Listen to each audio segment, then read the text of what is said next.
That's George Bailey. That's him when he was 12. You know, George, I feel that in a small way we are doing something important. Satisfying a fundamental urge for a man to want his own roof, walls, and fireplace. Enter the Martini Castle. Joy and prosperity may reign forever. What does that get us? A discontented, lazy rabble instead of a thrifty working class. This rabble you're talking about, they do most of the working and paying and living and dying in this community. Don't look now, but there's something going on over there at the bank, George.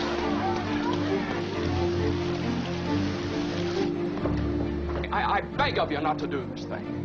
If Potter gets a hold of this building and alone, there'll never be another decent house built in this town. Those are not the people who should be asked to pay for this bailout. All or most of you engaged in the activities that actually created this crisis. Bank of America is too big to fail. So what you're saying is those 14 are too big to fail? I don't think, Senator, I want to use those words, but... Have you put any real pressure on these people of yours to pay those mortgages? Times are bad, Mr. Potter. A lot of these people are out of work. Well, foreclosed. I can't do that. These families have children. Not my children. Big cities across the country are seeing a big jump in the number of people losing their homes.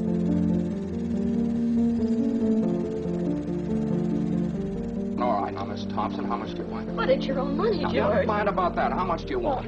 I can get along with 20, all right. $20, fine. And I'll sign the paper. You don't have to sign anything. I know you. You pay when you can. That's okay.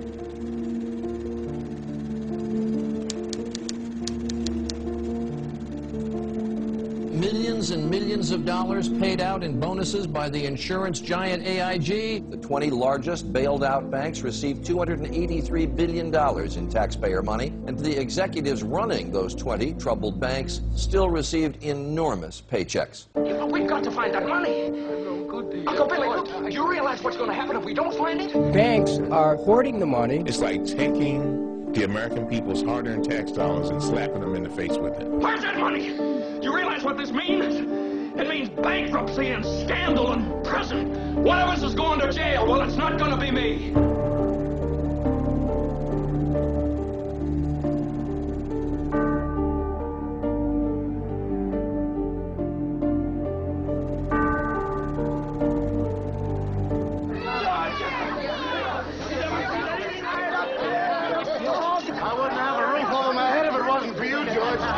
I turned to the person I've done business with for several years, and he's no problem. That person was CEO of a community bank. Banks like his have funds to loan, even while the larger banks have slowed or even stopped their lending.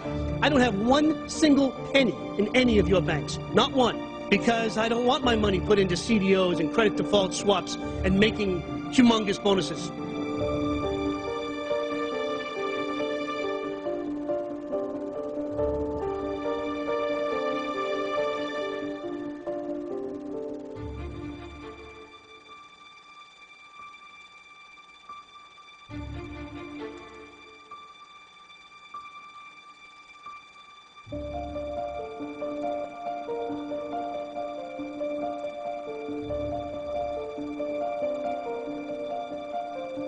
There's just one thing more, though. This town needs this measly one-horse institution, if only to have some place where people can come without crawling to Potter.